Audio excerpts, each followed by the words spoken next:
வளல் media நேயர்களுக்கும் உலக தமிழ் சொந்தங்களுக்கும் வணக்கம்.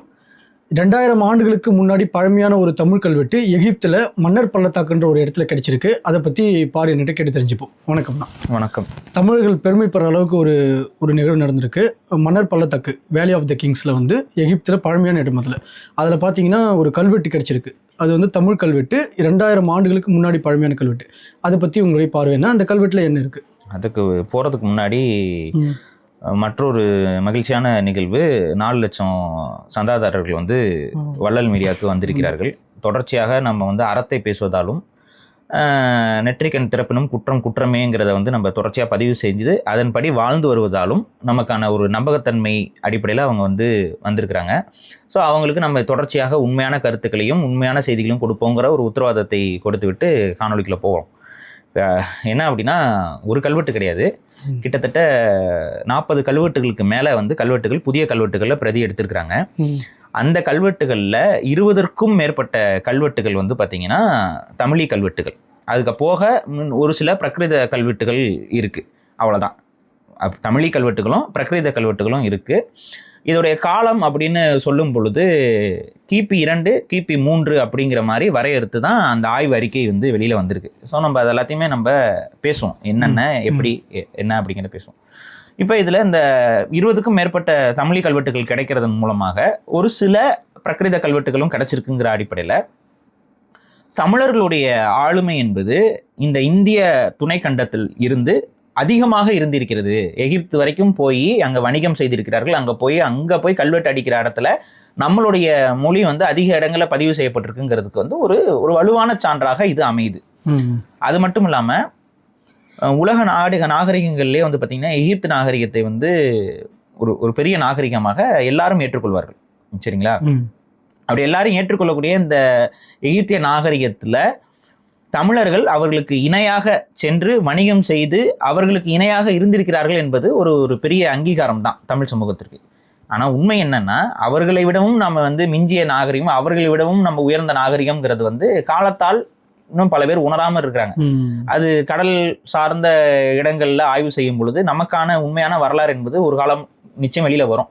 ஸோ இப்போ இந்த சின்ன சின்ன துணுக்குகளாக நம்ம அந்த ஆதாரங்களை எடுத்துட்டு பார்த்துட்டு இருக்கோம். இப்போ கிடைக்கப்பட்ட ஆதாரங்களை நம்ம எடுத்து பார்க்கும் பொழுது ஒரு 3-4 பேர்கள் இடம்பெற்றிருக்கு. அதில் பார்த்தீங்கன்னா இந்த சிகை கொற்றன்கிற பேர் அதிகமாக எனக்கு தெரிந்து ஒரு 7 இடங்கள்ல சிகை கொற்றன் அப்படிங்கிற பேர் பதிவாயிருக்கு அப்படின்னு சொல்லி அறிவிப்பு கொடுத்துருக்குறாங்க.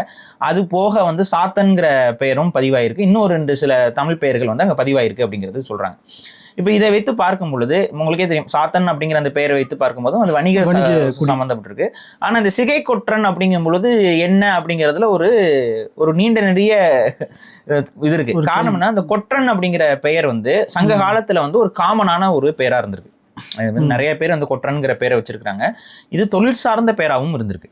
கொற்றன் அப்படிங்கிறது ஒரு தொழில் சார்ந்த பெயராகவும் இருந்திருக்கு. இதுக்கு நமக்கு தமிழ்நாட்டில் கிடைக்கப்பட்ட கல்வெட்டுகள், சங்க இலக்கியத்தில் வரக்கூடிய பெயர்கள், இது எல்லாத்தையும், அப்புறம் அரசர்களுடைய பெயர்கள், அப்புறம் அந்த கல்வெட்டுகளை பதிவாயிருக்கக்கூடியவர்களுடைய பெயர்கள்லாம் ஆய்வு செய்யும் பொழுது அது சில இடங்களில் தனிப்பட்ட நபருடைய பெயரையும் குறிக்கிற சொல்லாக இருக்கிறது, ஒரு வகையான தொழிலை குறிக்கக்கூடிய சொல்லாக இருக்கிறது. அப்ப இந்த சிகை கொற்றன்கிற இந்த வார்த்தைகள் என்னென்னவாக இருக்கலாம் அப்படிங்கிற ஆய்வுகளை நம்ம நண்பர் இங்கர்சால் அவர்கள் செய்திருக்கிறார். அவர் அந்த சங்க இலக்கியங்கள்ல, கல்வெட்டுகள்ல, அதுக்கப்புறம் எந்தெந்த இடத்துல இந்த கொற்றன் அப்படிங்கிற பெயரும் இந்த சிகை அப்படிங்கிறதோட சேர்ந்து எங்கெங்கெல்லாம் பயன்படுத்த முடியும் அப்படிங்கிற அடிப்படையில அவர் சில தகவல்களை எடுத்து நமக்கு அனுப்பியிருந்தாரு. அதை வைத்து பார்க்கும் பொழுது இந்த சிகை கொற்றன் அப்படிங்கிற இந்த பெயர்ல இந்த சிகை அப்படிங்கிறது நிறைய விஷயங்களை குறிக்கிறது. அடிப்படையில சிகை அப்படிங்கிறது எங்க பாத்தீங்கன்னா முடி அப்படிங்கிற ஒரு விஷயம். அப்ப இந்த சிகைங்கிறது முடியை மட்டும் குறித்த வார்த்தையா அப்படின்னு நம்ம பார்க்க தேவையில்லை. இந்த சிகை அப்படிங்கிறது முடி நம்மளோட தலையில இருக்கும். ஸோ தலைவர்களுக்கும் சிகை அப்படிங்கிற அந்த வார்த்தையை போட்டு தலைமை அப்படிங்கிறதுக்கும் சிகைங்கிற வார்த்தை பயன்படுத்தப்பட்டிருக்கு. பொருந்தும். இப்ப அதாவது சிகை என்பது என்ன? முடி எங்க இருக்கு? நமக்கு தலையில இருக்கு. அப்ப உச்சத்தில் இருக்கக்கூடிய தலைமை குணம் பொருந்திய இவர்களுக்கான வார்த்தையாகவும் சிகை என்பது பயன்படுத்தப்பட்டு இருக்கிறது. அப்ப இப்ப எடுத்துக்காட்டுக்கு இப்ப தலைமை தச்சர் அப்படின்னா சிகை தச்சர் அப்படின்னா அதுக்கு பொருள் தலைமை தச்சர் அப்படிங்கிற பொருள். ஸோ இந்த மாதிரி எடுத்துக்கணும். அப்ப ஒரு தலைமை பொறுப்புல இருக்கக்கூடியவர்கள், உயர்ந்த இடத்துல இருக்கக்கூடியவர்களை இந்த சிகை அப்படிங்கிற வார்த்தையோடு சொல்லக்கூடிய ஒரு பண்பு தமிழ் இலக்கியங்கள்லையும் கல்வெட்டுகளையும் நம்மளால பார்க்க முடியுது. நான் சொல்றது தமிழ்நாட்டில் கிடைக்கப்பட்ட கல்வெட்டுகள்ல பார்க்க முடியுது. அப்ப இந்த இடத்துல வந்து இந்த சிகை என்பது ஒரு தனிநபர் பெயராக மட்டும் இருந்திருக்காது, மாறாக அது ஒரு தலைமை அப்படிங்கிற ஒரு அடிப்படையில இருந்திருக்கும் அப்படிங்கிற கூற்றை வந்து இப்போ முன்வைக்கிறாங்க. அதாவது தமிழ் ஆய்வாளர்கள் தான் முன்வைக்கிறாங்க. அடுத்து இந்த கொற்றன் அப்படிங்கிற வார்த்தையை எடுத்துக்கிட்டீங்க அப்படின்னா, கொற்றன் அப்படிங்கிறது வந்து கொற்றம் அப்படின்னா என்ன, ஒரு நாடு, ஒரு ஒரு தலைமை, அந்த அந்த பொருள்ல வரும். அப்ப இது வந்து இந்த கொற்றன்கிற பெயர்கள் எந்தெந்த பொருள் படுறதுல நம்மளுடைய இலக்கியங்கள்லையும் கல்வெட்டுகள்லையும் கிடைக்குதுன்னு நம்ம ஆய்வு செஞ்சு பார்த்தா அது இன்னும் பல இடங்கள்ல வருது. எடுத்துக்காட்டுக்கு வந்து கொற்றன் என்ற சொல்லோடு தொடர்புடைய பல சிற்பிகள் மற்றும் கலை சார்ந்த செய்யக்கூடிய, அதாவது வந்து எப்படி சொல்றது, இன்னைக்கு கொத்தனார் நம்ம சொல்றோம்ல, அந்த கொத்தனார் அப்படிங்கிற அந்த வார்த்தையும் கூட கொற்றன்ல இருந்து ஒரு மறுவு சொல்லாகத்தான் பார்க்கப்படுது. சரிங்களா?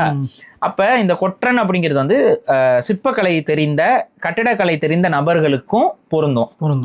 அது போக கொற்றன் என்பது வந்து வியாபாரத்தில் உயர்ந்தவர்களையும் கொற்றன் அப்படின்னு சொல்ற ஒரு பண்பு இருக்கு.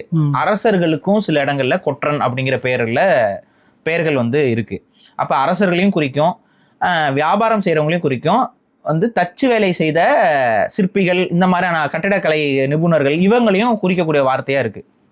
அப்ப இந்த இடத்துல நம்ம ஒரு என்ன யூகத்தை முன்வைக்கலாம் அப்படின்னு பாத்தீங்கன்னா, எகிப்துல போயிட்டு வந்துகிட்டு இருக்கிறவங்கள யார் போயிட்டு வந்திருப்பா? வணிகம் செய்யறவங்க போயிட்டு வந்திருப்பாங்க. அடுத்து கட்டிட தொழில் செய்யறவங்க, ஏன்னா அங்க வந்து அதிகமான கட்டடங்கள் கட்டப்பட்டு இருக்கு. அப்ப அந்த ஆர்கிடெக்சர் தெரிந்தவர்கள் அங்க போயிட்டு அங்க அந்த கட்டடக்கலை சார்ந்த விஷயங்கள்ல பேசுறக்கோ இல்ல வந்து அந்த அறிவை பகிர்ந்து கொள்வதற்கோ போயிருக்கலாம், வந்திருக்கலாம். இல்ல அங்க ஏதாவது ஒரு கட்டடக்கலைக்கு இங்க இருந்து நம்ம ஆட்களை கூப்பிட்டு செஞ்சிருக்கலாம். ஏன்னா இந்த பழக்கம் என்பது இருக்கு. இப்ப நீங்க வந்து அஜந்தால குகைவரை கோயில்களை வந்து உருவாக்குறதுக்கே வந்து தென்னகத்திலிருந்து தான் சிற்பிகள் வந்தாங்கிற ஒரு குறிப்பு இருக்கு. புரியுதுங்களா? அப்ப அவங்க அங்க கட்டினாலும் நம்ம ஆட்கள் நம்ம ஆட்கள் அங்க போய் அதுக்கான நிபுணத்துவத்தை வந்து கற்றுக் கொடுத்துட்டு வர்றது. இப்ப பேசிக்கா என்னன்னா, இப்ப வந்து ஒரு கார் தயாரிக்கிறோம்னு வைங்களேன். இப்ப இன்னைக்கு இருக்க உலகத்துல ஒரு கார் தயாரிக்கிறோம். அப்ப கார் தயாரிக்கிற கம்பெனிகள்ல இப்ப ரொம்ப நிபுணத்துவம் வாய்ந்த நபர்கள் வந்து உலக அளவுல இருக்காங்க. ஜெர்மன் கம்பெனிஸ் இருக்கு, அப்புறம் கொரியன் கம்பெனிஸ் இருக்கு, இவங்க எல்லாம் இருக்காங்கல்ல.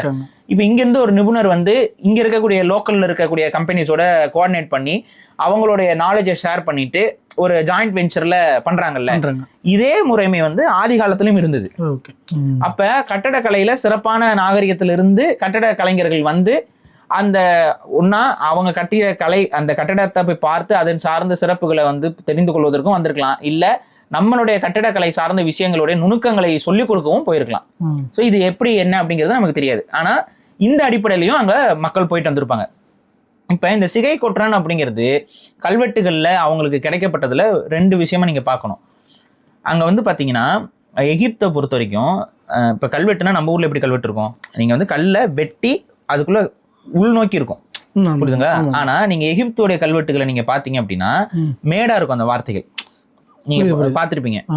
அது வந்து அதை சுத்தி இருக்கிற அந்த எழுத்துக்கு சுத்தி இருக்கிற பகுதியை வந்து பாலிஷ் பண்ணி அந்த ஒரு இந்த எழுத்து வந்து மேலெம்பி மேடு மாதிரி இருக்கும்.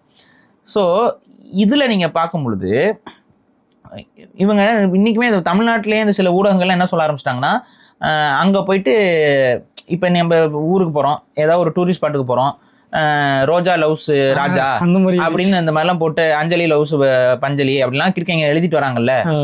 இந்த மாதிரி கிறுக்கைங்க நம்ம ஏன் சொல்றோம்? கிரிக்கெட் வரதுனால, போற இடத்துல கிரிக்கெட் வரதுனால அவங்கள கிறுக்கர்கள் அப்படின்னு நம்ம சொல்றோம், ஒரு இடத்துக்கு ஒரு மதிப்பு கொடுக்காம. அதே மாதிரியான ஒரு டோன்ல சில இடங்கள்ல ஊடகங்கள்ல இந்த கருத்துக்கள் பதிவு செய்யறத நம்ம பார்க்க நேர்ந்தது. சில ஊடகங்கள்ல வந்து தமிழ் கிறுக்கல்கள் கிடைக்கப்பட்டது, கிறுக்கல்கள் அப்படியே போட்டிருக்காங்க. தமிழ் கிறுக்கல்கள் கிடைக்கப்பட்டதான். என்ன தமிழ் கிறுக்கல்கள் கிடைக்கப்பட்டிருக்கு? அதுக்கோட அந்த ஒரு வஞ்சம், அந்த ஒரு வன்மம் வந்து தெரியுது பாருங்க, ஏத்துக்க முடியல அவங்களால. அப்ப இந்த இடத்துலதான் நம்ம இந்த சில விஷயங்கள் நம்ம சொல்லணும். இப்ப நான் ஒரு சில போட்டோஸ் நான் காட்டுறேன். ஒரு கல்வெட்டு வந்து பதிவு பண்ற மாதிரி இருந்துச்சுன்னா அது வந்து உள்ள போயிருக்கும், எழுத்து வந்து வெளியில வந்த மாதிரி இருக்காது. அப்ப இந்த வெளியில வந்த மாதிரி இருக்கிறதா எகிப்துல இருக்கக்கூடிய கல்வெட்டுகள் நீங்க பார்க்கணும். இப்ப கிடைச்ச கல்வெட்டுகளுமே வெளியில வந்தது. அப்ப இது எப்படி நீங்க செய்ய முடியும்? இத போற இடத்துல ஒருத்தன் வந்துட்டு சும்மா போற இடத்துல அப்படி பண்ணிட்டு வர முடியாது. அப்ப சிகை கொற்றன் வர கண்டீர் அப்படிங்கிற அந்த வார்த்தை தான் வந்து அங்க பதிவாயிருக்கு அப்படின்னு சொல்றாங்க. இது ஒரு இடத்துல பதிவானது. இப்படிதான் அந்த ஆய்வுலயே வந்து 7 இடத்துல சிகை கொற்றன்ங்கிற பேர் வந்து திரும்ப திரும்ப ரிப்பீட் ஆயிருக்குங்கிறாங்க. சோ இந்த இடத்துல திரும்ப திரும்ப ஒருத்தருடைய பேர் ரிப்பீட் ஆகுது அப்படின்னா, ஒண்ணு அவர் ரொம்ப இம்பார்ட்டன்டான பர்சனா இருக்கணும். ஒண்ணு எப்படி நீங்க பாத்துக்கலாம்னா, ஒண்ணு வந்து அவர் வந்து ஒரு ராஜாவாவோ இல்ல ஒரு பெரிய ஒரு எல்லாரும் அங்க எகிப்துல இருக்க நபர்கள்லாம் பெரிய அளவு புகழ்ற மாதிரியான ஒரு இடத்துல இருந்தா தான் அவர் வந்து அவரோட முக்கியத்துவம் வந்து அதிக இடத்துல பதிவு செய்யப்படும். இப்ப ராஜராஜ சோழனுடைய பேர் தாங்கி தான் எல்லா கல்வெட்டும் தொடங்குது அப்படின்னா ராஜராஜனுடைய பேர் வந்து எல்லா கல்வெட்டுலயும் தொடக்கத்துல இருக்கும். ஆமா. அப்ப ராஜராஜ சோழன் யாருன்னு பாத்தீங்கன்னா அரசன். அது இல்லாம அவருக்கு வேலை செஞ்சவங்க வேற யாராவது ஒருத்தவங்களோட பேர்னா ஒரு முறையோ இருமுறையோ வந்து அவர் 7 முறை வருதுன்னா ஒன்னா அவர் அரசரா இருக்கணும், இல்லைன்னா அவை பொது பேரா இருக்கணும். புரியுதுங்களா? பொது பேர்னா ஏதாவது ஒரு ஜாபை குறிக்கிற ஒரு பெயரா இருக்கணும். சிகை கொற்றன் அப்படிங்கிறது ஒரு நபரா இல்ல ஒரு தொழிலுக்கான பெயரா? ஒரு தொழிலை செய்தவர்களுக்கு சிகை கொற்றன்ங்கிற பெயர் இருக்கா? இப்ப எடுத்துக்காட்டுக்கு வந்து கார்பெண்டர் அப்படின்னு நம்ம சொல்றோம். கார்பெண்டர் வந்துட்டாருங்களா, கார்பெண்டர் போயிட்டாருங்களான்னு சொல்றோம். டாக்டர் வந்துட்டாரா, டாக்டர் போயிட்டாரா நம்ம சொல்றோம். பொதுவான தொழில். இப்ப டாக்டர் இப்ப நீங்க கேட்கும் போது நாங்க போனாங்க நேத்து வந்து டாக்டர்கிட்ட செக்அப் பண்ணவங்கன்னு நம்ம சொல்றோம். இப்ப இதுதான் இதை நீங்க எழுதும் போது அப்படியே எழுதுறீங்க. இப்ப இந்த டாக்டருங்கிறது என்ன? ஒரு தனிப்பட்ட நபரை அது குறித்திருந்தாலும் அது பொதுவான தொழில் அடிப்படையான பெயர். சரியா? அது மாதிரி சிகை கொற்றன்கிற அந்த பெயர் ஒரு தொழில் அடிப்படையான பெயராகவும் இருக்கலாம். புரியுதுங்களா? இவை எல்லாமே இருக்கலாம், இருந்திருக்கலாம் அப்படிங்கிற அடிப்படையில தான் சொல்ல முடியும். வரலாறு என்பதே கிடைக்கக்கூடிய ஆய்வுகளை வைத்து நமது தற்போதைய நடவடிக்கைகள் இருந்து யூகத்தின் அடிப்படையில நமக்கான புரிதலை ஏற்படுத்திக்கிறது தான். அப்படியே வந்து அங்க நடந்ததை யாரும் போய் பார்த்துட்டு வந்து சொல்ல முடியாது. டைம் டிராவல் பண்ணணும். அப்ப இங்க இருந்து அந்த வார்த்தைகள் என்னென்னவாக பயன்படுத்தப்பட்டு இருக்கிறது, அது என்னென்ன மாதிரியான காலங்கள்ல என்னென்ன மாதிரியான தேவைகளுக்கு பயன்படுத்தப்பட்டிருக்கு, இதெல்லாம் ஏன் நம்ம இவ்வளவு சொல்ல வேண்டியது இருக்குன்னா, இந்த கொற்றன் அப்படின்னா வந்துட்டு அது இந்த மொழியை குறிக்கும், அந்த மொழியை குறிக்கும், இது எங்களை குறிக்குதுன்னு சொல்லிட்டு நிறைய திருட்டுத்தனத்தை செய்வதற்கும் ஆள்கள் இறங்கி விட்டார்கள். எடுத்துக்காட்டுக்கு சொல்றேன், இந்தியாவிலேயே வந்து துளு யாரோ ஒருத்தங்க வந்து பதிவு போட்டிருக்காங்க, துளு கல்வெட்டு கிடைச்சதுன்னு ஒரு ஊடகத்துல வந்துருக்கு. இது இந்த கல்வெட்டு துளு கல்வெட்டுன்றாங்க. இது பாத்தீங்களா, தமிழ் கல்வெட்டு கிடைச்சிருக்கு, ஆனா துளு கல்வெட்டுன்னு சொல்லிட்டு பொய்யா ஒரு மீடியால எடுத்து பரப்புறாங்க. புரியுதா? இது ஒண்ணு. இலங்கையில நியூஸ் என்ன தெரியுமா? சிங்களா கல்வெட்டு. அவங்க கல்வெட்டுன்னு சொல்லிட்டா எப்படி? நான் கண்டிப்பா ஆந்திரால நேரம் செய்தி வந்திருக்குமே. தெலுங்கு கல்வெட்டு, கண்டுலுலு சொல்லிட்டு கொற்றனுலு அப்படின்னு கிளம்பியிருப்பாங்க. பெருமைலு அப்படின்னு பாக்கியராஜ்லு முடிச்சிருப்பாங்க. அப்ப இதுதான் வந்துட்டு நடந்துகிட்டு இருக்கு. இன்னைக்கு இருக்கக்கூடிய இந்தியாவில் இருக்கக்கூடிய ஆர்கியாலஜிஸ்ட் இதுதான். ஒரு வடக்கு இருக்கக்கூடிய ஒரு ஊடகம், இந்திய ஊடகம் தான். அந்த ஊடகத்துல வந்து ஒருத்தர் வந்து பேசுறாரு. அவர் வந்து தமிழ்நாட்டை சார்ந்தவர். அந்த தமிழ்நாட்டை சார்ந்தவர், ஆனாலும் வந்து சமஸ்கிருதத்தை தூக்கி பிடிக்கக்கூடிய ஒரு குடும்பத்தை சார்ந்தவர்னு வச்சுக்கோங்களேன். அவர் வந்து இந்த கல்வெட்டை பற்றி ஆய்வு செய்யப்படுறாரா? இவர் யாரு? கல்வெட்டு ஆய்வாளரா? கிடையாது. இவர் யாரு? வரலாற்று ஆய்வாளரா? கிடையாது. இவர் எதுக்கு கூட்டு பேட்டி எடுக்கணும்? அதுக்கு ஒரே காரணம், அவர் வந்து தன்னை தமிழர்னு சொல்லிக்குவாரு, ஆனா தமிழுக்கு எதிராக பேசுவார், சமஸ்கிருதத்துக்கு ஆதரவா மாதிரி. புரியுதா? அதனால அவரை கூப்பிட்டு பேச வைக்கணும் அப்படின்னு ஒரு ஊடகம் ஒரு வேலையை பண்ணிருந்துச்சு. அதுல அந்த நபர் என்ன சொல்றாருன்னா, அங்க கிடைச்ச கல்வெட்டு வந்து கல்வெட்டு வந்து பாத்தீங்கன்னா அங்க சிகை கொற்றன்னு ரொம்ப தெளிவா அவன் வந்து எழுதி இருக்கிறான், தமிழி அப்படின்னு போட்டு அவனே ஆய்வுல கொடுத்துருக்கான். சிகா கொட்டான். டேய், உனக்கு வாயில ஏதாவது சுழுக்கு எடுத்துக்கிச்சா? சீகா கொற்றனா? எங்கன்னா சீக்கானா போட்டிருக்கு, சிகை கொற்றன் அவனே கரெக்டா எழுதியிருக்கான்.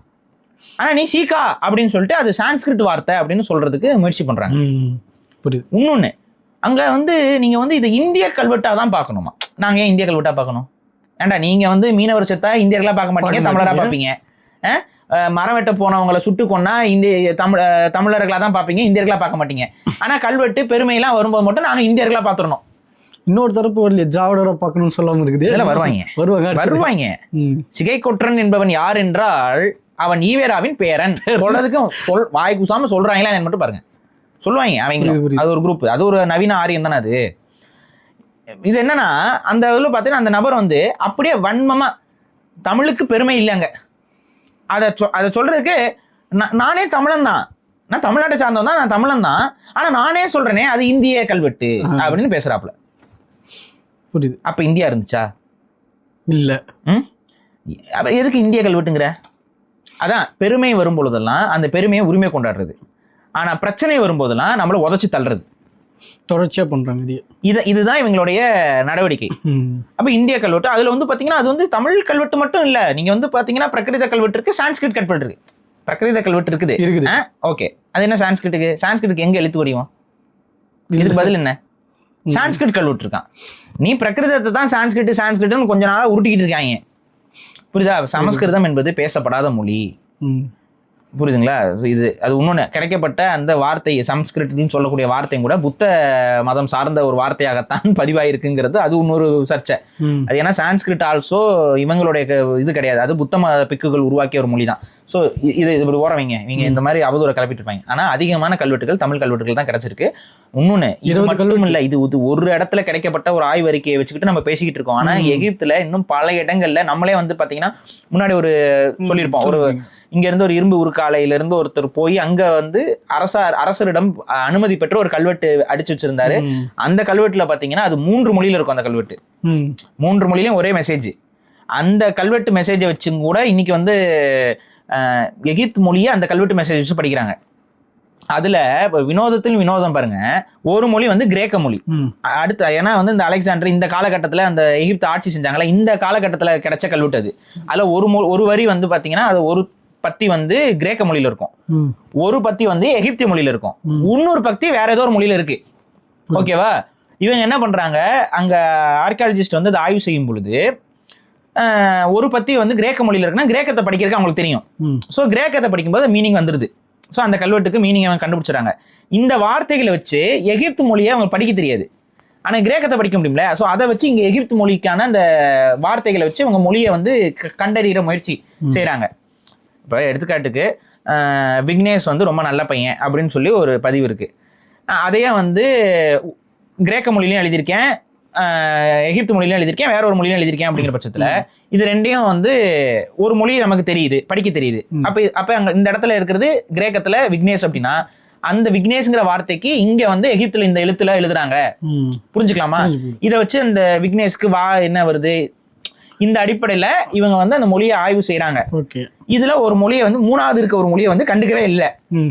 இது என்ன அப்படின்னு சொல்லி ஆய்வு பண்ணி பார்த்தா அது இந்திய கல்வெட்டுன்னு கண்டுபிடிக்கிறாங்க. அடுத்து அது இந்திய கல்வெட்டுலாம் இல்ல, தமிழ் கல்வெட்டு. இதே தமிழ் கல்வெட்டு அங்க கிடைச்சிருக்கு. அதுவும் வந்து பாத்தீங்கன்னா இந்த கிரேக்கர் காலகட்டத்துல கிடைக்கப்பட்டதுதான். இன்னொன்னு, இந்த கல்வெட்டுகளும் கிரேக்கர் காலத்துல கிடைக்கப்பட்ட கல்வெட்டு அப்படின்னு சொல்லி தான் சொல்லப்பட்டு இருக்கு. சரிங்களா? அப்ப இந்த வணிகத்துடைய உச்சம் சொல்றது நம்மளுடைய அது அவங்க சொல்லியிருக்க காலமே வந்து பாத்தீங்கன்னா கடைசங்க காலம் தான். கிபி 2 கிபி 3 இந்த இடத்துல தான் வந்துட்டு அந்த கல்வெட்டு கிடைச்சதுன்னு சொல்லி இவங்க வரையறுத்திருக்கிறாங்க. அதாவது கிபி 200 கிபி 300 இந்த காலகட்டத்துக்கு நடுவுல இந்த கல்வெட்டு அடிக்கப்பட்டிருக்கணும் அப்படிங்கிறதான் அவங்களுடைய பார்வை. அது அவன் கிபி 2 கிபி 300ன்னு சொல்லிட்டு இருக்கிறான். இங்க இவங்க என்ன பண்றாங்கன்னா பிற்காலத்துல போன ஒருத்தர் வந்து பதிவு பண்ணிட்டு வந்திருப்பாரு, கிரிக்கிட்டு வந்திருப்பாரு. இவங்க நார்த் மீடியாலாம் அவங்க இப்ப இன்னைக்கு நம்ம போனோம்னா டூரிஸ்ட் ஸ்பாட்டுக்குலாம் போனோம்னா அங்க போதுன்னா நான் இங்க வந்திருக்கேன் அப்படின்னு நம்ம எழுதுறோம்ல, ஐ எம் ஹியர்னு எழுதுறோம்ல, அதே மாதிரிதான் வர கண்டீர் அப்படின்னு சொல்லி அவர் எழுதிட்டு வந்திருக்காரு. ஐ எம் ஹியர் அப்படிங்கறத அவர் ஒரு டூரிஸ்டா போயிருப்பாரு, அவர் அங்க எழுதிட்டு வந்திருக்காரு அப்படின்னு சொல்லி அதை ஒரு அரிய நிகழ்வாக மாத்துறதுக்கு பாக்குறாங்க. ஒத்துக்கவே மாட்டாங்க. இப்ப நம்ம கேள்வி என்னன்னா, அந்த மாதிரி சொல்ற நபர்கள்கிட்ட அங்க தமிழர்களே போகாத ஒரு இடம் யாராவது ஒருத்தன் மட்டும் போயிருக்கான் அப்படின்னா அவன் எதுக்கு தமிழ் எழுத போறான்? யாரு படிச்சுக்குவா?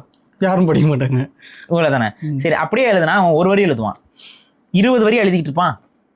அப்ப 20 வரி ஏன்னா அபிஷியலா ஏதோ அங்க சொல்லப்படுற இதுல தகவல்களுக்கு தான் அது பதிவு செய்யப்பட்டிருக்கு. இவங்களோட பிரச்சனை என்னன்னா, இப்போ பிளஸ் இவங்களுக்கு என்ன ஒரு சாதகமா போச்சுன்னா அந்த கல்வெட்டுகள்லாம் முழுமையா கிடைக்கல, செதஞ்சு கிடைக்குது. ஏன்னா அது ரொம்ப வருஷத்துக்கு முன்னாடினால செதஞ்சிருக்கு. அதே போல நம்மள மாதிரியான கல்லு கிடையாது அங்க இருக்கிறது ஒரு மாதிரி சாண்ட்ஸ்டோன். அது இல்லாம அது பாலைவன பூமிங்கிறதுனால அங்க அது வந்து ரொம்ப ஈஸியா டிகிரேட் ஆகிற ஒரு தன்மையில தான் அது இருக்குது எகிப்துல. அதனால வந்து இவங்களுக்கு வந்து சந்தோஷம், பாதியா விட்டு கிடைச்சிருக்கனால முழுமையான தகவல் கிடைக்கல.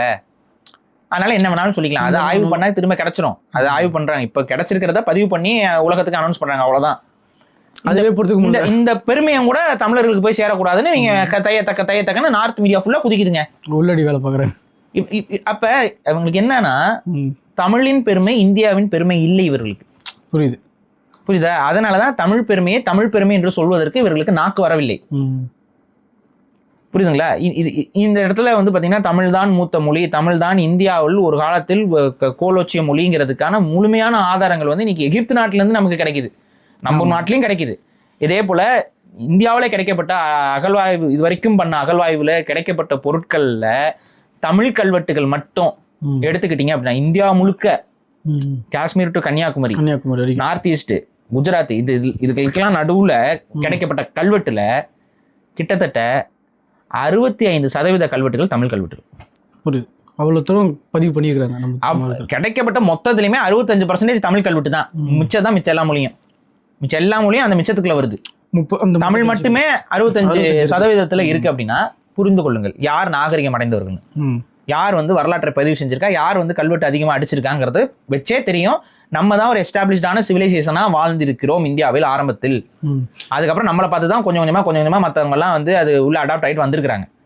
ஆனா இந்த பெருமையை சொல்வதற்கு இவருக்கு வாய் வராது, நாக்கில் நரம்பு இருக்காது. இது ஏன் ஏத்துக்கவே மாட்டாங்க அவங்க? எவ்வளவு அவங்க நம்மளை இழிவா பாக்குறாங்கங்க, அவங்க நம்மளை இழிவா பாக்குறாங்க, வேற ஒண்ணுமே கிடையாது.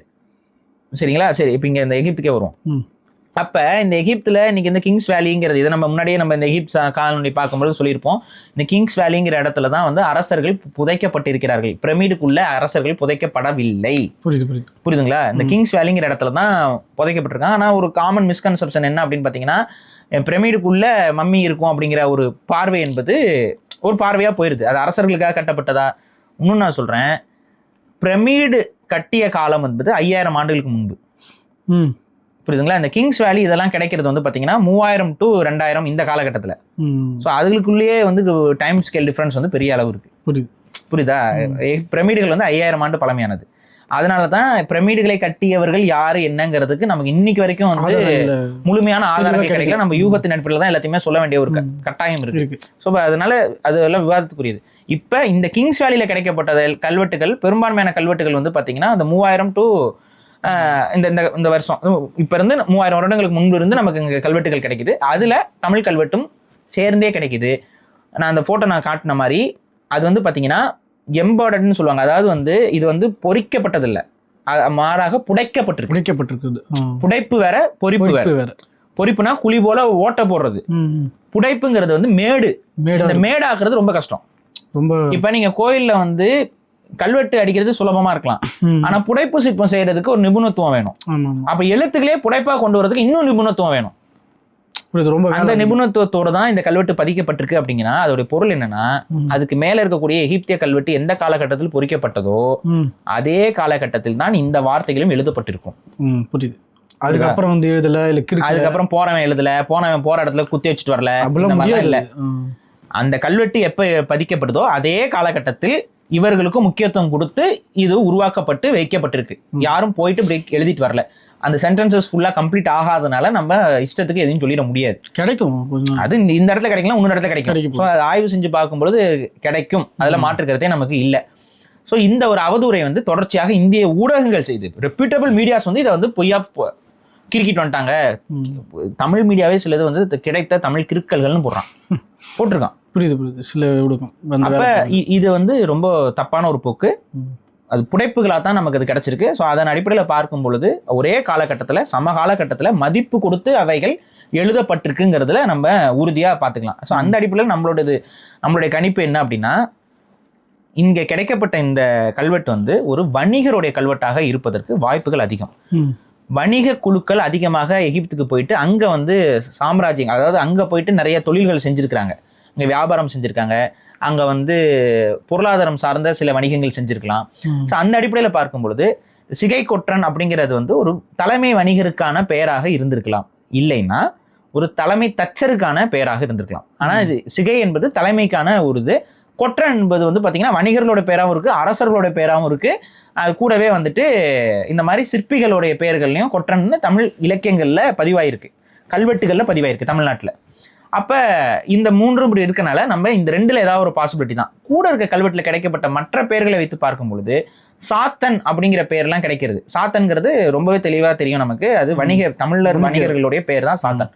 அப்போ சாத்தன் இந்த மாதிரியான பெயர்கள்லாம் கிடைக்கும் பொழுது தமிழ் வணிகர்களுடைய கல்வெட்டாகத்தான் இது இருந்திருப்பதற்கான வாய்ப்பு வந்து அதிகம். கூட என்ன சொல்றாங்கன்னா, அந்த வணிகர்கள் போன காலகட்டத்திலேயே அங்கே கான்ட்ராக்ட் அடிப்படையில் நமக்கான அந்த கட்டடங்கள் செய்யக்கூடிய நபர்களும் கட்டட நிபுணர்களும் போயிருக்கலாம்.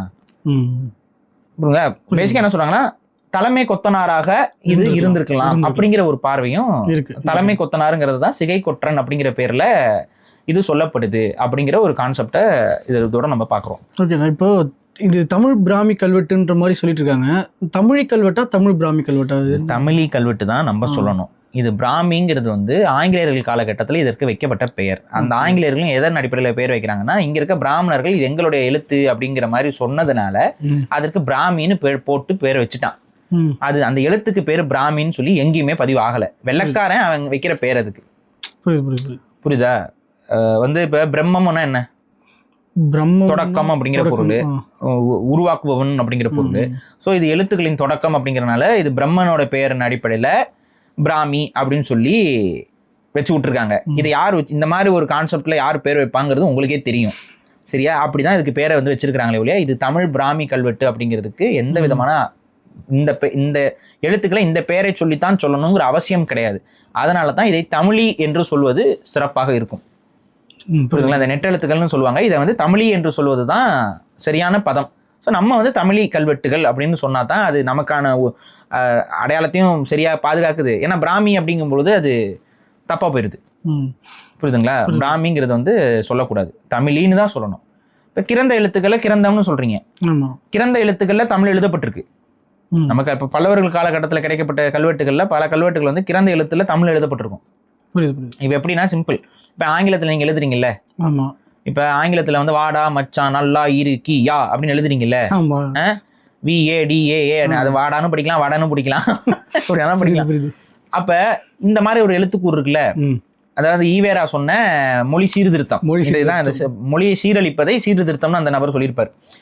அந்த அடிப்படையில இந்த மாதிரி எழுதுற அதே பழக்கம் வந்து பல்லவர்கள் காலகட்டத்தில் கிறந்த எழுத்தூர்களை பயன்படுத்தி தமிழ் எழுதப்பட்டுச்சு. கிறந்த எழுத்தூர்களை எடுத்துக்கிட்டு அதுல தமிழ் எழுதுறது, எழுதப்பட்ட மெசேஜ் வந்து தமிழ்ல இருக்கும். அதை படிச்சா தமிழ் தான் மீனிங் வரும். ஆனா அது வந்து எழுத்தூர்கள் வந்து கிரந்தத்தை பயன்படுத்தினாங்க. புரியுதா? சோழர்கள் வந்து அப்படிலாம் பயன்படுத்தக்கூடாது அப்படிங்கறனால அவங்க என்ன பண்றாங்க, அந்த கிறந்த எழுத்தூர்களை பயன்படுத்தாம தூய தமிழ் எழுத்தூர்களை உருவாக்கி பயன்படுத்த ஆரம்பிக்கிறாங்க. புரியுதுங்களா? அந்த கிறந்த எழுத்தூர்கள்லயே தமிழை ஃபாலோ பண்ணவங்க தான் மலையாளிகள் இன்னைக்கு. அந்த எழுத்துலயே பண்றது. புரியுதா? மலையாளி இந்த கிறந்த எழுத்தூர்கள்லயே தமிழ கல்வெட்டு அப்படியே சோழர்களுடைய அந்த எழுத்து சீர்திருத்தத்தை ஏற்காம போன மலையாளிகள் அதை விட்டதுனால இன்னைக்கு மலையாளிகளா மாறிட்டாங்க. ஏன்னா அந்த கிறந்த எழுத்தூர்களோட அப்படியே தமிழ் போக போக போக அது மலையாளமா மருவி போயிடுச்சு. இதுதான் நடந்தது. புரியுதுங்களா? அப்ப நம்ம அந்த கிரந்தத்தையும் நம்ம வந்து அது ஒரு திணிக்கப்பட்டதா தான் நம்ம பாக்குறோம். நமக்கான ஒரு எழுத்தூர்களை உருவாக்க வேண்டிய தேவை பிற்கால சோழர்களுக்கு, அதாவது இடைக்கால சோழர்களுக்கு இருந்தது. அதனால விஜயாலய சோழன், ராஜேந்திர சோழன் இவங்க காலகட்டத்தில் வந்து பாத்தீங்கன்னா அதற்கான ஒரு எழுத்தூரை உருவாக்கி ராஜராஜ சோழன், ராஜேந்திர சோழன் காலகட்டத்தில் இன்னைக்கு நம்ம எழுதுற எழுத்துடைய முந்தைய வடிவம் வந்து உருவாக்கப்பட்டுச்சு. நீங்க அதனாலதான் இன்னைக்கு நம்மளால போயிட்டு தஞ்சை பெரிய கோயில் இருக்க கல்வெட்டை வந்து டைரக்டா படிக்க முடியும். இந்த சிறப்பே யாருக்கும் கிடையாது. நீங்க 1000 வருஷத்துக்கு முன்னாடி கட்டப்பட்ட ஒரு கோயில் இருக்க எழுத்தை வந்து நம்மளால டைரக்டா படிக்க முடியும். இப்ப புரியுது. அப்படியே இருக்க எழுத்தலாம் வேற எந்த இதுலயும் படிக்க சின்னதா அந்த இப்ப இவங்க மாத்தினதுல அந்த துணைக்கால் போடுற பழக்கம் மட்டும் தான் அதுல இருக்காது. புரியுதுங்களா? மித்தபடி வந்து அதை அப்படியே நீங்க படிக்கலாம். அப்புறம் அந்த புள்ளி வைக்கிறது இருக்காது, புள்ளிக்கு பதிலாக அப்படி கோடு போடுற மாதிரி இருக்கும். ஸோ இவ்வளவுதான். ஆனா நீங்க அதை அப்படியே படிச்சிடலாம். அதுக்கப்புறம் கண்டினியூவா எழுதுவாங்க, ஸ்பேஸ்லாம் விட்டுருக்க மாட்டாங்க.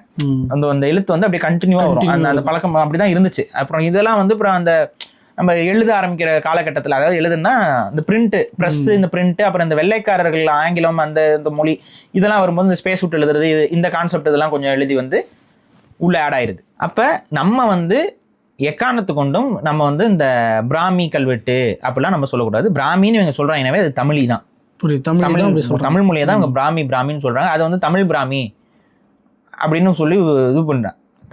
தமிழினே சொல்லுங்க, அது என்ன தமிழ் பிராமி, வேற என்ன பிராமி இருக்கு? அப்ப இது வீம்புக்குனே வந்து வேற ஒரு பேர்ல வந்து தமிழ் எழுத்தூர்கள் அழைக்கப்படும் பொழுது இது வந்து ஒரு இது வேற அது வேறங்கிற ஒரு பார்வையை கொடுத்துருதா, இது வேற ஏதோ மொழி போல அப்படிங்கிற அதுக்காக தான் இந்த வேலையை பண்றாங்க. ஸோ இது வந்து என்னன்னா தமிழ் தான் மூலம். அதுக்கு வந்து நீங்க எவ்வளோ கைகளை வச்சு மறைச்சாலும் சூரியனை மறைக்க முடியாது. அது போல என்னைக்கு இருந்தாலும் தமிழர்களுக்கும் இந்த எகிப்தியர்களுக்கும் உலக மக்களுக்கும் இருக்கக்கூடிய தொடர்புகள், தமிழர்கள் தான் மூல இனம்ங்கிறதுக்கான அடிப்படை ஆதாரங்கள் வந்து வெளியில வந்து கொண்டேதான் இருக்கும். அதை வந்து அவங்களால மறைக்க முடியாது. நீங்க அது அவங்களால ஏற்றுக்கொள்ள முடியல, வயிறு எரியுதுன்னா வயிறு எரிந்து கொள்ளுங்கள், அதுக்கு நாங்க போட முடியாது. சரி. அப்புறம் இப்போ வந்து கடல் வணிகம் வந்து 2000 ஆண்டுகளுக்கு முன்னாடி இப்போ எகிப்துலலாம் போய் பண்ணியிருக்காங்க. அது வணிகம் போனால் கடல் வழியாக தான் போனோம். அப்போ நம்ம அதுக்கும் எப்போ நம்ம வணிகத்தை ஆரம்பிச்சிருப்போம்? இந்த நாகரிகம் 2000 வருஷத்துக்கு முன்னாடி வளர்ந்துருக்கும்னா அப்போ எவ்வளோ முன்னாடி இந்த 2000 அப்படின்னு நீங்க சொல்றதுக்கு பின்னாடி இருக்கக்கூடிய ஒரு நயவஞ்சகத்தை நீங்க புரிஞ்சுக்கணும். எந்த ஒரு வரலாறு எடுத்தாலும் அது 2000க்குள்ள சுருக்குறதுங்கிற ஒரு போக்கு வந்து ஆர்கியாலஜிஸ்ட் கிட்ட இருக்கு. புரியுது. ஆமா. அதுக்கான காரணம் என்னன்னு உங்களுக்கு தெரியுமா? சொல்லுங்க. கிறிஸ்துவ மதம், வேற ஒன்றும் இல்லை. புரியுதா? பல ஆர்கியாலஜிஸ்ட் வந்து அந்த காலகட்டத்தில் அவர்கள் கிறிஸ்தவர்கள், அந்த காலகட்டத்தில் இந்த காலகட்டத்திலையும் தான் அவங்க என்ன பண்ணாங்கன்னா வரலாறு என்பதையே இயேசு கிறிஸ்துக்கு முன் இயேசு கிறிஸ்துக்கு பின் அப்படின்னு தான் எழுதணும். இயேசு கிறிஸ்துக்கு பின்னாடி தான் நாகரிகம் வளர்ந்தது. இயேசு கிறிஸ்துக்கு முன்னாடி நாகரிகம் இல்லை. இதுதான் ஆரம்ப காலகட்ட கிறிஸ்துவ ஆர்கியாலஜிஸ்டுகளுடைய பார்வை. புரியுதுங்களா? அப்ப அவங்க என்ன பண்ணாங்கன்னா, அதனாலதான் இந்த பிசி ஏடின்னு சொல்லக்கூடிய இதுல இப்ப நீங்க கவனிச்சிருப்பீங்க, சில வருடங்கள் ஒரு 20-25 வருஷத்துக்கு முன்னாடிலாம் நீங்க போனீங்கன்னா பிசி ஏடி அப்படின்னு பயன்படுத்துவாங்க. ஆமா. இப்போ இந்த பிசினா என்னன்னா பிஃபோர் கிரைஸ்ட், அப்புறம் ஏடின்னா ஆஃப்டர் டெத். ஸோ இந்த கான்செப்ட்ல தான் வந்துட்டு பயன்படுத்திக்கிட்டு இருந்தாங்க. இப்போ நீங்க பாத்தீங்கன்னா சிஇ பிசின்னு சிஇ, அதாவது பிசின்னு போடுவாங்க. அப்ப இந்த சிஇன்னு ஏன் எழுதுறாங்க அப்படின்னு பாத்தீங்கன்னா, அவங்க இதை வந்து காமன் எரான்னு மாத்திட்டாங்க. ஏன்னா கிறிஸ்துவத்தை வைத்து ஒரு வரையறை வகுக்கப்படக்கூடாதுங்கிறதுனால, அது எல்லாரும் கண்டுபிடிக்கிறாங்க அப்படிங்கிறனால அவங்க என்ன பண்றாங்க, பிசிஇன்னு போட ஆரம்பிச்சிட்டாங்க. முன்னாடி பிசின்னு மட்டும் போட்டதை BCE, before common era, after common எரான்னு போட்டாங்க. அப்ப அந்த காமன் எரா எதை வச்சு வைக்கிறாங்கன்னு பாத்தீங்கன்னா, அதுக்கப்புறம் திரும்ப இயேசு கிறிஸ்துவோட அந்த வாழ்க்கை பைபிளோட அந்த இதுல இருந்து தான் தொடங்குது. ஆனா இன்னைக்கு குறைஞ்சபட்சம் அதுக்கு சரி அப்படி பண்றது ரொம்ப தப்புங்கிற ஒரு புரிதல் வந்து இன்னைக்கு சிஇ பிசிஇன்னு மாறி இருக்கிறாங்க.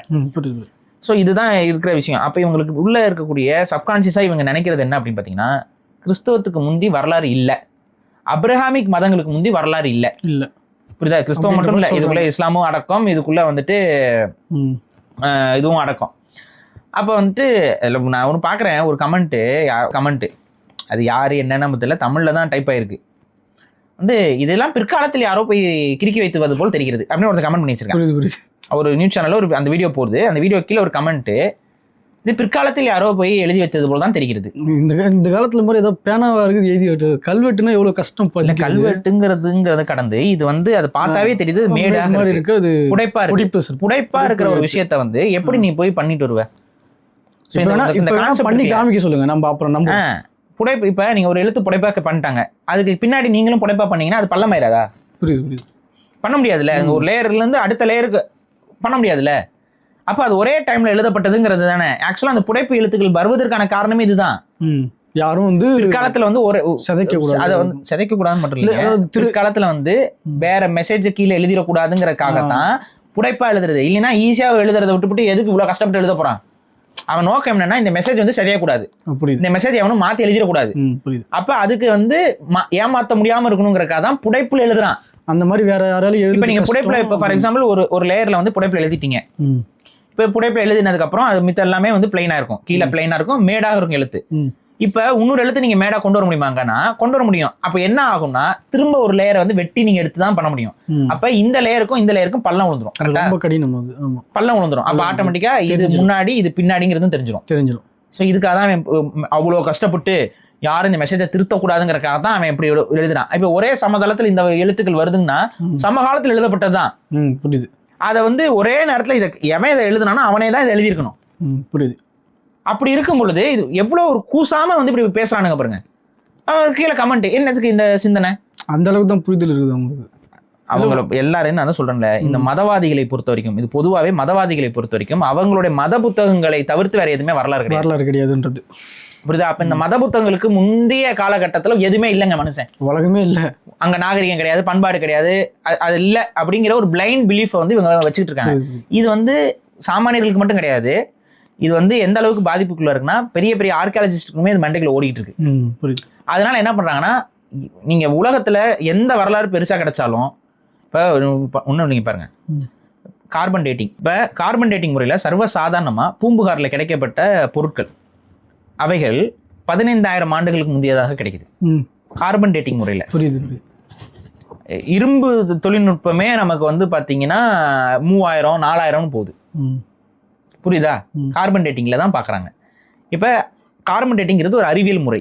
இந்த அறிவியல் முறையிலேயே நமக்கு கிடைக்கக்கூடிய பொருட்களுடைய வயது என்னன்னு நம்ம ஆய்வு செஞ்சு பார்க்கும்போது 10,000 12,000 13,000 நமக்கு கிடைக்கக்கூடிய கட்டிடங்கள் இதோட அமைப்புகளை வச்சு நம்மளால ஆய்வு செஞ்சு சொல்ல முடியுது. பானை ஓடுகளை அனுப்புனா நமக்கு ஆய்வு செய்து கிடைக்க முடியுது. ரொம்ப இதா அரிசி வந்து ஒரு பானையில பழனியில கிடைச்சது. பழனிக்கு பக்கத்துல ஒரு அகழ்வாய்வுல ஒரு பானைக்குள்ள அரிசியை போட்டு வச்சிருக்காங்க. அந்த பானை அப்படியே மண்ணுக்குள்ள இருந்திருக்கு, உடையாம அப்படியே மண்ணுக்குள்ள புதஞ்சிருக்கு. திரும்ப ஓபன் பண்ணும்போது உள்ள அரிசி அப்படியே இருக்கு. கெட்டு போயிருக்கும். அது ஃபாசிலைஸ்டு அரிசி இருக்கு. ஃபாசில், அது வந்து கார்பன் பேஸ்டு உயிரினம்ங்கிறனால அரிசி, அதை எடுத்து ஆய்வு பண்ணும்போது இது எந்த காலத்தை சார்ந்ததுன்னு வரும். அது 2200 வருது. அரிசி 2200னா விவசாயம் வந்து 2200 ஆண்டுகளுக்கு முன்னாடியே தமிழ்நாட்டுல பண்ணிட்டு இருக்காங்க. விவசாயத்தை 2000 ஆண்டுகளுக்கு முன்னாடி இவன் பண்றானா, இவனோட வரலாறு எங்க போகும்? ரொம்ப ஆண்டுகள் புரியுதா? கிடைச்ச அரிசி நமக்கு பேசிக்கா இவ்வளவு ஆதாரம் இருக்கு நமக்கு தமிழ் சார்ந்த விஷயங்கள்ல. ஆனா நம்மளோட வரலாறை வந்து பிற்காலத்திலே இயேசு கிறிஸ்துக்கு பின்னாடியே தள்ளுறான் பாருங்க எல்லா விஷயத்திலையும்.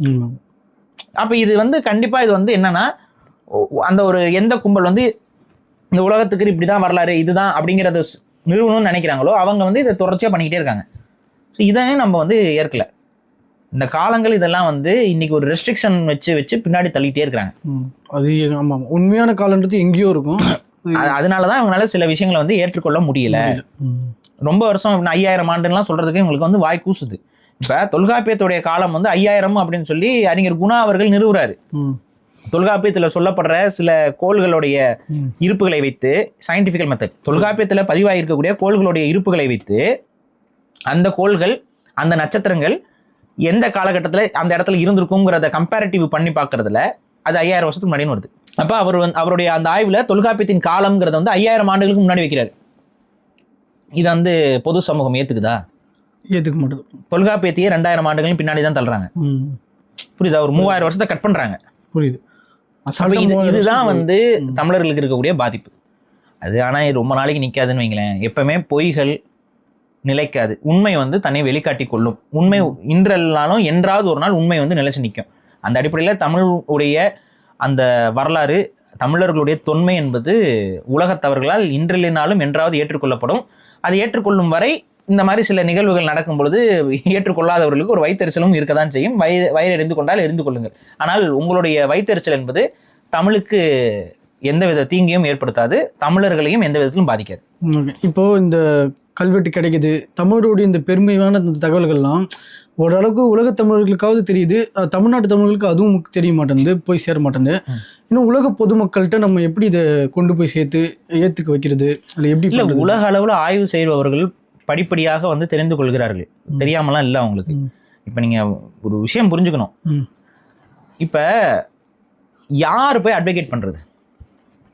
இப்போ எங்களுடைய கலாச்சாரம், எங்களுடைய பண்பாடு அப்படிங்கிறத யாரு போய் பண்ணணும்? நம்ம தானே பண்ணணும். நம்ம எங்க என்ன அதிகாரத்தில் நீங்க இருக்கீங்க போய் பண்ண முடியும்? நம்ம தான் திராவிட அதிகாரத்தில் இருக்கிறோம். திராவிட இங்க இந்த பேசிக்கா என்னன்னா, இந்தியா தான் தன்னை முன்னிலைப்படுத்திக்குது. உலக நாடுகள் மத்தியில் இந்தியா ஒரு நாடு, அடுத்து இலங்கை ஒரு நாடு. இந்த 2 நாட்டுக்குள்ளேயும் தமிழர்கள் வாழ்கிறார்கள். ஆனா தமிழர்களை இந்த 2 நாடுகளும் முன்னிலைப்படுத்துமா? பண்ண மாட்டேங்குது. இப்ப ஆப்பிரிக்கால ஒவ்வொரு நாடுகள் இருக்கு. இப்போ அவங்க கலாச்சாரத்தை வந்து எடுத்து காட்டிக்கிட்டு இருப்பாங்க. கரெக்டா? இதே மாதிரி ஒவ்வொரு நாடும் அவங்களோட கலாச்சாரம் பண்பாடுகள் எல்லாம் எடுத்து காட்டிக்கிட்டு இருக்காங்க. உலகத்துக்கு போய் காட்டுறாங்க. அது டூரிசம் இதெல்லாம் அதுக்கு தகுந்த மாதிரி உருவாக்குறாங்க. இந்தியன் டூரிசத்துல நீங்க நல்லா நோட் பண்ணி பாருங்க. இந்தியன் டூரிசத்துல தாஜ்மஹாலை போர்ட்ரே பண்ணுவான். ஆமா, தாஜ்மஹால், அஜந்தா எல்லோரா கேவ்ஸை போர்ட்ரே பண்ணுவான். ஆனா தஞ்சை பெரிய கோயிலை அவங்க அந்த அளவுக்கு விளம்பரப்படுத்தவே மாட்டாங்க. நீங்க பார்த்து பாருங்க. ரூபா நோட்ல இருக்கிற அளவுக்கு அது வேல்யூ, ஆனா பண்ண மாட்டாங்க. அதப்ப இவங்க நோக்கம் என்ன? ஏன் அதை வந்து ஒரு ஐக்கானா, இந்தியாவோட ஐக்கானா அவங்களால கொண்டு வர முடியல? ஏன் காட்டிக்க விரும்பல? ஒரு தாஜ்மஹாலை பிற்காலத்துல கட்டப்பட்டது, இஸ்லாமிய மன்னர் கட்டியது, அதெல்லாம் ஓகே. அது கட்டடக்கலையுமே வந்து இந்திய கட்டடக்கலை கிடையாது. அது வந்து அரபிக் அண்ட் இது அந்த இஸ்லாமிய கட்டடக்கலை. அது ஹிந்துஸ்தானி அப்படின்னு சொல்லுவாங்க. அதாவது அரபிக் அண்ட் ஹிந்துஸ்தானி கலந்த கட்டடக்கலை தான் அது வந்து இது. அது ஒரு இந்திய கட்டடக்கலை கிடையாது. அப்படி இருக்கும் பொழுது தாஜ்மஹாலுக்கு கொடுக்கக்கூடிய முக்கியத்துவம், பிற்காலத்தில் கட்டப்பட்ட தாஜ்மஹாலுக்கு கொடுக்குற முக்கியத்துவம் தஞ்சை பெரிய கோயிலுக்கு கொடுக்கப்படாது. தஞ்சை பெரிய கோயில் மட்டும் சோழர்கள் கட்டிடல, கங்கை கொண்ட சோழபுரம் இருக்கு, இன்னும் எவ்வளவோ இருக்கு. புரியுதுங்களா? இப்ப மாமல்லபுரம் கோயில் நம்ம பீச்ல ஓரமா இருக்கு, நம்ம போறோமா, பொரிக்கடலை சாப்பிட்றோமா, வரமான்னு இருக்கிறோம். ஒரு செகண்ட் யோசிச்சு பாத்தீங்களா அது எவ்வளவு பழமையான கட்டிடக்கலைன்னு? அது வந்து கோயில் தாங்க, நார்மலா கட்டப்பட்ட ஒரு கோயில் தான். இப்ப அந்த கோயில் என்பது சரியாக 2000 ஆண்டு பழமையானது. புரியுது, 2000 வருஷத்துக்கு முன்னாடி. புரியுதா? 2000 ஆண்டு பழமையான இத்தாதண்டி ஸ்ட்ரக்சர் உலகத்துல வேற எங்க இருக்கு? இல்ல, உலகத்துல வேற எங்க இருக்கு? அவன் வந்து பிரிட்டிஷ்காரன்லாம் இந்த ஸ்டோன் ஹெஞ்சு இது எல்லாத்தையும் காமிச்சு அவன் வந்து ஏன்ஷியன்ட் ஏலியன்ஸ் அது இதுன்னு போயிட்டு இருக்கான். நேரம் அந்த கோபுரம் சாஞ்சது அதை ஒரு இதுவாக அதெல்லாம் ரொம்ப பிற்காலம், அதெல்லாம் ரொம்ப பிற்காலம். மாமல்லபுர கோயில் வந்து 2000 ஆண்டுக்கு முன்னாடி ஒரு கட்டப்பட்ட ஒரு கோயில் இன்னைக்கும் நிக்குது. கடல் ஓரத்துல வேற இருக்குது. கடலுக்குள்ள போயிட்டு ரிவர்ஸ்ல வந்திருக்காப்ல வெளியில. கடலுக்குள்ள போயிருச்சு அந்த கோயில்லாம், அப்புறம் திரும்ப வெளியில வருது. அது புரியுது.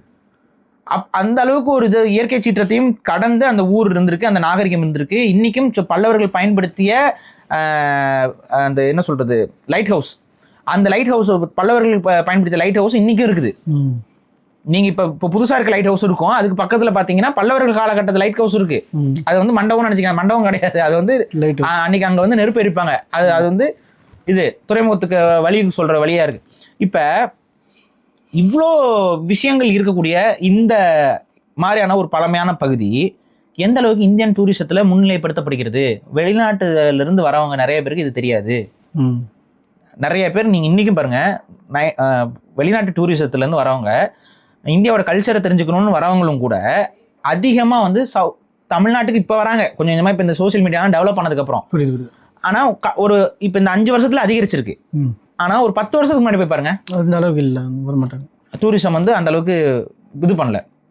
ரொம்ப ரேரா தான் ஆட்கள் வந்துட்டு இருந்தாங்க. இப்பதான் அந்த மீடியாஸ் எல்லாம் பாக்குறதுனால ஓ இப்படி ஒண்ணு இருக்கு, அங்க ஒண்ணு இருக்கு. இன்ஃபேக்ட் வந்து ரொம்ப சேஃபா சவுத் இருக்குங்கிறனால சவுத் இந்தியாவை நோக்கி திரும்ப இப்பதான் வர ஆரம்பிக்கிறாங்க. அப்ப இதெல்லாம் நோக்கம் என்ன? அதுதான் மறைச்சு வச்சிருந்திருக்கீங்களே இவ்வளவு நாளா. ஸோ இதுதான் இங்க இருக்கிற பிரச்சனை. இவங்க என்னைக்குமே நம்மளே முன்னிலைப்படுத்த மாட்டார்கள். நம்மை உரிமை வேணா கொண்டாடிக்குவாங்க, ஆனா நம்மை வந்து முன்னிலைப்படுத்த மாட்டார்கள். புரியுதா? இந்திய நேவிக்கு யார் பேர் வைக்கணும் அப்படின்னு கேட்டோம்னா வந்து அவங்க சிவாஜி பேரை தான் வைப்பாங்க. ஏன்னா சிவாஜி கப்பல் கட்டினாருங்கன்ட்டு. அதுக்கு முன்னாடி கப்பலை கட்டி 1000 வருஷத்துக்கு முன்னாடி, சிவாஜிக்கு முன்னாடி 1000 வருஷத்துக்கு முன்னாடி கப்பலை கட்டி சுமத்ரா இந்த பகுதிகள், மலேசியா, கடாரம் எல்லாத்தையும் போய் வென்று அங்கெல்லாம் கல்வெட்டு அடிச்சுக்கிட்டு வந்த ஒரு பெரிய சாம்ராஜ்யத்தை படைத்த சோழ சாம்ராஜ்யத்தில் இருக்கக்கூடிய ராஜேந்திர சோழனையும் இவர்கள் பேச மாட்டாங்க, பெருசா கண்டுக்க மாட்டாங்க. இப்ப நம்ம பேசினதுக்கு அப்புறம் நாங்களும் அதுவும் பேசுறமேம்பாங்க. எங்க காட்டுறீங்க, பேசுறீங்க, எங்க பதிவு செய்றீங்க, பண்ண மாட்டீங்க. ஸோ இதுதான் இருக்கிற விஷயம். இது வந்து இது அரசியல் தான். இது வந்து காலத்தால் தமிழர்கள் உணர்வார்கள்ங்கிறது தான் நம்ம பதிவு பண்றோம். ஓகேண்ணா, இந்த எகிப்து கல்வெட்டு கிடைச்சது எந்த அளவுக்கு ஒரு முக்கியமான கல்வெட்டுன்னு உங்களால் தெரிஞ்சிருக்குது, மக்களுக்கு தெரியுது. ரொம்ப நன்றிண்ணா. நன்றி.